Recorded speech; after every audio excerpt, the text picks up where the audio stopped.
apa perbicaraan dah jalan. Jadi wife saya memang dia nak cerai. Jadi saya pun bersedia melafazkan, tapi because of dia tak suci hari ini, dan proceeding akan dibawa sebulan lah. Bulan depan. Pada bila tu? 5 bulan. 5 Mei. Maksudnya 5 Mei tu memang abang dah bersedia untuk lafaz? Ya. Tapi tadi kata mungkin abang nak minta jawatan kuasa ke apa benda, tak jadi. Tapi dia tak nak. Dia kata kita dah buatkan counselling, everything dia yang ajak, saya tak nak. Tapi masalahnya kita tak pernah counselling pun. Mungkin kalau boleh kongsikan semasa proceeding tadi, Apa yang berlaku? Proceeding apa yang diberikan kepada saya memang keterlaluan lah. Kadang-kadang kita maksud kita lain tapi dia anggap lain.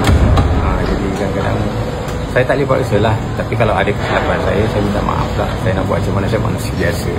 And first time saya kat mahkamah ni kan, jadi saya tak biasa. Sebab ini merupakan perkahwinan kedua isteri saya.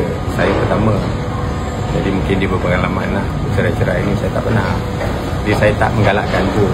Jadi saya cuba mempertahankan. Tapi kalau saya tak boleh, tak apalah. Itu dakwaan dia. Tapi kadang-kadang kita sebagai suami, kita menasihati kan ketua keluarga. Jadi mungkin keterlaluan tu kita tak sedar. Tapi kadang-kadang benda-benda kecil ni boleh kita berbincang lah untuk settlekan masalah. Jadi untuk dia dah pendam benda ni lama. Mungkin saya pun silap, saya tak nampak kan, sebab masalah dia ni pun sakit dia pun makin lama kan, makin kronik. Jadi saya ikut lah.